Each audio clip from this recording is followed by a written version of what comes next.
परमेश्वर पिता का धन्यवाद करते हैं कि प्रभु ने ऐसा अवसर दिया कि हम उसके भवन में आ सके। और मेरी 7वीं वाणी है और 2025 में मुझे यही वचन मिला हुआ था, और जब ये मिला था तो मैं भाई टिकम को बोल रही थी, भाई फिर से क्यों वही दे दिया मुझे। और शायद प्रभु चाह रहा था कि हम इसमें से कुछ और भी बातों को सीखें। प्रभु का धन्यवाद करते हैं। जैसे लूका के 23:46 में लिखा है, और यीशु ने बड़े शब्द से पुकार कर कहा, हे पिता, मैं अपना आत्मा तेरे हाथ में सौंपता हूँ। और यह कहकर प्राण छोड़ दिए।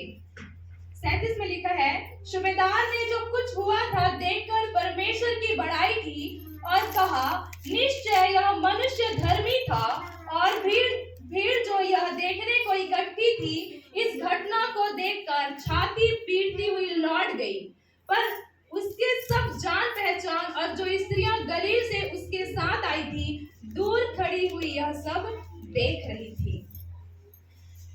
2025 में खुदा ने मुझे इसमें से सिखाया था कि हमारा परमेश्वर के साथ एक संबंध, आनंद। मैंने आप लोगों को बताया था, अगर मैं आप लोगों को रिमाइंड, आप लोग भूल गए होंगे, लेकिन मैं आप लोग को स्मरण दिलाना चाहती हूँ कि मैंने आप लोगों को कहा था कि यीशु ने अपना काम जो पिता ने उसे सौंपा था, उसे कंप्लीट करके एक आनंद के साथ वो परमेश्वर को पुकार रहे। मैंने आप लोग को ये रिपीट किया था और मैं आप लोग को रिपीट कर रही हूँ इसी बात को कि एक आनंद के लिए परमेश्वर से वो ऊंचे स्वर से कहते हैं कि हे पिता, मैं अपनी आत्मा तुझे सौंपता हूँ। लेकिन यहाँ पर आज हम कुछ और बातों को सीखेंगे। जैसे वो कहते हैं, हे पिता, मैं अपनी आत्मा तेरे हाथ में सौंपता हूँ, और यह कहकर प्राण छोड़ दिए। यीशु का क्रूस का जो त्याग था मेरे प्रियो, यीशु का क्रूस का जो बलिदान था, वो हमारे लॉस के लिए नहीं था, वो हमारे दुख और तकलीफ के साथ रहने के लिए नहीं था, लेकिन वो हमको उन सब से जयवंत करने के लिए था। क्योंकि जो कार्य परमेश्वर पिता ने उसे सौंपा था, जो जिम्मेदारी प्रभु यीशु को पिता ने दी थी, उसने कंप्लीट करके वो कहता है कि हे पिता, मैं अपनी आत्मा तुझे सौंपता हूँ। और जैसे वो कहते हैं, उसका प्राण उसी घड़ी उसके अंदर से क्या हो जाता है, निकल जाता है, वो प्राण छोड़ देता है। लगभग 6 घंटे वो क्रूस पर रहे मेरे प्रियो। और ये सारी बातें जो है सूबेदार क्या कर रहा था, देख रहा था। क्या सूबेदार वो व्यक्ति था? क्या वो पहला व्यक्ति था जो यीशु को क्रूस पर चढ़ता हुआ देख रहा था? नहीं, उसके पास तो कई ऐसे लोग आते थे जो हर दिन शायद क्रूस पे चढ़ाते, क्योंकि वहां की सजा ही यही थी कि जो कोई गुनाहगार था उसको क्रूस की सजा दी जाती थी उस समय के शासनकाल। तो यीशु के विषय में क्यों कहता है, सूबेदार ने जो कुछ हुआ था देखकर परमेश्वर की बड़ाई की और कहा, निश्चय यह मनुष्य धर्मी था। ऐसा क्या देख लिया उसने यीशु को? यीशु के साथ साथ तो नहीं चलता था, यहाँ पर लिखा भी नहीं कि उसका चेला था, कुछ भी ऐसी बातें नहीं है। सिर्फ वो व्यक्ति था जो लोगों को क्रूस पर टांगता था। लेकिन ऐसा उसने क्या यीशु के जीवन में देख लिया कि वो कहता है कि निश्चय यह व्यक्ति धर्मी है। और ना केवल उसकी वो बड़ाई करता है, पर वो परमेश्वर की बड़ाई करता है। हालेलुया। मेरे प्रियो, आज हमको जानने की जरूरत है। आज खुदा ने हमको एक जीवन दिया है। प्रभु के एक दास कहते हैं कि एक ही जिंदगी मिली है मुझे, और मुझे उस इकलौते के लिए जीना है, मात्र यीशु के लिए। क्या आज आपका और मेरा जीवन ऐसा है कि एक ही जिंदगी मिली है, और क्या आज हम अपने इकलौते के लिए जी रहे हैं? मरते मरते भी यीशु ने एक व्यक्ति को बचा लिया मेरे प्रियो। बाकी लोग उसके साथ साथ चल रहे थे, बाकी लोग उसके साथ साथ रहते थे, उन्होंने यीशु को सुना था, लेकिन वो सूबेदार जो था उसको लटकता हुआ देख रहा था। और उस लटकते हुए देखते हुए भी अगर हम देखें तो कहीं ना कहीं मेरा ये विश्वास है कि उस व्यक्ति का जीवन परिवर्तन हुआ होगा। क्योंकि कोई भी एक हमारे परमेश्वर की बड़ाई नहीं कर सकता है। आप और मैं सताव के दौर में गुजर रहे हैं, और आपको और मुझे मालूम है यीशु को लोग गालियां देते हैं लेकिन उसकी बड़ाई नहीं करते हैं। कौन उसकी बड़ाई करता है? जिसके जीवन में परमेश्वर की आत्मा काम करती है। हर कोई उसकी बड़ाई नहीं कर सकता है, लेकिन कहीं ना कहीं यीशु ने ऐसी छाप छोड़ी थी उस क्रूस पर भी रहते हुए कि वो सूबेदार परमेश्वर की बड़ाई कर रहे हैं। मेरे प्रियो, आज जो काम परमेश्वर ने हमको सौंपा है, जो जिम्मेदारी हमको दी है, हमारा जीवन वहीं तक खत्म नहीं होता है, बल्कि हमको जाते जाते भी परमेश्वर के लिए एक नमूना बनने की जरूरत है। मैं एक बार बुक पढ़ी हुई थी कि कैथरीन कुलमिन जो है वो मर जाती है और मरते मरते एक नर्स का उद्धार करा जाती है जो एकदम नया एकदम न्यूली ज्वाइन किए रहती है उस जगह पे, और उसकी देख रेख के लिए उसको रखा जाता है और उसके वो कंपार्टमेंट में वो रहती है, उसकी देख रेख करती है। जाते जाते वे कैथरीन कुलमिन ने एक लेडी एक नर्स का उद्धार करा के पृथ्वी पर भेजा। और यहाँ पे जैसे लिखा है और भीड़ जो यह देखने को इकट्ठी थी इस घटना को देखकर छाती पीटती हुई लौट गई, पर उसके सब जान पहचान और जो स्त्रियां गलील से उसके साथ आई थी दूर खड़ी यह देख रही थी।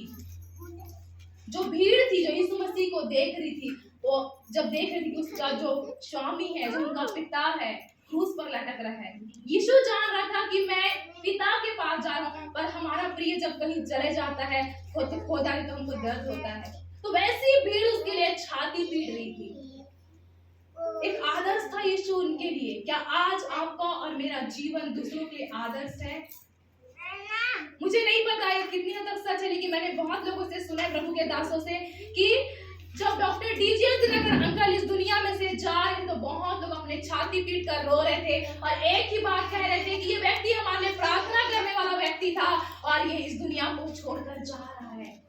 यीशु मसीह का जाना लॉस नहीं था, हमारे लिए वो बेनिफिट था, लेकिन आपका और मेरा जाना इस संसार के लोगों के लिए मेरे प्रियो एक कमी खलने होना चाहिए, कमी होना चाहिए कि ये व्यक्ति जो प्रार्थना करने वाला था इस दुनिया से जा रहा है।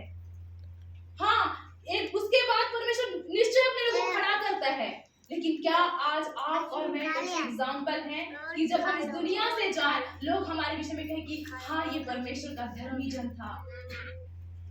हमारे कब्र में झूठ लिखा ना जाए मेरे प्रियो कि इसने अपनी दौड़ को पूरी कर ली।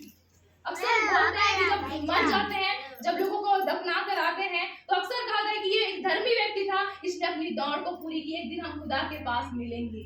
लेकिन क्या हमारे जीवन में सच्चाई दिखाई देगी कि हम जिस दिन आप और मैं मर जाए, इस दुनिया से चले जाए, हमारे में सच्चाई बोली जाए कि सच में ये व्यक्ति धर्मी था। हम अपनी दौड़ को ऐसा पूरी करें मेरे प्रियो कि जब इस दुनिया से भी हम जाएं, हम लोगों के जीवन में परमेश्वर के प्रेम का छाप छोड़ के जाने चाहिए। हमारा जीवन एक अच्छा एग्जाम्पल होना चाहिए लोगों के बीच में। आपका और मेरा यीशु यही था। हमारे लिए इस पृथ्वी पर से जाना आनंद हो सकता है, लेकिन लोगों के लिए एक क्वेश्चन मार्क होना चाहिए कि व्यक्ति जैसा जिंदगी जिया, खुदा मुझे भी ऐसे जीने के लिए सहायता कर। हम बिली ग्राहम को देखते हैं, उनकी भीड़, उनकी सभा में कोई चंगाई चमत्कार की सभाएं नहीं थी, लेकिन लाखों की तादाद में लोग उनकी सभाओं में रहते थे। क्यों? उसका समर्पण, उनका खुदा के साथ संबंध। मेरे प्रियो, जैसे यीशु ने कहा कि पिता मैं अपना प्राण तुझे सौंपता हूँ, उसी घड़ी उसके शरीर से उसकी आत्मा निकल गई। हमारे शब्द आज मेरे प्रियो प्रभु चाहते हैं कि हम अपने अधिकार को पहचाने। कब अधिकार, कब उस अथॉरिटी को हम प्राप्त करेंगे? जब हम पिता के कार्यों को पूरा करेंगे। हम बोलते हैं ना कि हमारे शब्दों में जीवन होता है, जो हम बोलते हैं वो हो जाता है। जैसे परमेश्वर शामुएल के शब्दों को गिरने नहीं देता था, कभी भी गिरने नहीं देता है परमेश्वर हमारे शब्दों को, जब हम पिता के साथ एक हो जाते हैं। यीशु ने इस चीज को नमूना बन के हमारे जीवन बीच में दिखाया कि उसने पिता की कई हर एक चीजों को पूरा किया। इसीलिए जैसे वो कहा उसका प्राण छूट गया, वो निकल गया, उसकी प्राण उसके अंदर से निकल गई। जैसे एलिया कहता है आग बरसे, तुरंत वचन बताता है कि आमीन भी लिखा रहता है, उसके शब्दों का परमेश्वर आदर कर आग भेज देता है। हमारे जीवन में मेरे प्रियो कुछ चीजों का अगर हम चाहते हैं कि बेहतर हो, अगर हम मसीह जीवन में एक अच्छा जीवन चाहते हैं, तो हमारे संबंध को हमको परमेश्वर के साथ सही करना होगा। खुदा के दिए कार्यों को, उसके जैसे रुचि कह रही थी कि जो खुदा ने हमको कार्य उसको कंप्लीट करना होगा, पूरा करना होगा। स्त्रियां खड़ी थी उसके क्रूस के पास, उसके चेले नहीं थे क्रूस के पास खड़े, वो चले गए थे। वचन बताता है कि हम देखते हैं कि मात्र वो औरत इकलौती स्त्री जो थी, जो पापनी थी एक समय में, जिसको परमेश्वर ने बचाया था, वही स्त्री उसके क्रूस को निहार रही थी, वही उसके प्रेम को ताक रही थी। और आप जानते हैं कि यीशु मसीह जी उठने के बाद उसी को ही पहले दिखाई दिए रहते हैं। अगर हमारा संबंध परमेश्वर के साथ अच्छा होगा ना मेरे प्रियो, प्रभु अपना भेद, अपना रहस्य हम पर ही प्रकट करेगा। इसीलिए चाहिए कि आज अपने संबंध हम परमेश्वर के साथ सही कर लें, और जो कार्य परमेश्वर ने हमको है हम उस कार्यों के लिए विश्वास योग्य रहें, ताकि हम जब इस पृथ्वी पर से भी जाएं हम परमेश्वर के लिए एक नमूना बन के जाएं, कि जब स्वर्ग हमको देखे तो स्वर्ग आनंद करने पाए मेरे प्रियो, कि मेरी बेटी मेरे बेटे मैंने तुझे इस पृथ्वी पर अपने लिए इकलौते मेरे पुत्र यीशु के लिए भेजा था, अब तूने वही किया जो चाहता था। मेरे प्रियो अब और मुझे चाहिए कि हम एक नमूना बने, और सच में आज दुनिया में साधु सुंदर सिंह जी कहते हैं दुनिया में बहुत से प्रचारक हैं, लेकिन हमको उदाहरण बनने की जरूरत है, हम एक अच्छा एग्जाम्पल बने परमेश्वर के लिए। प्रभु इस वचन से आशीष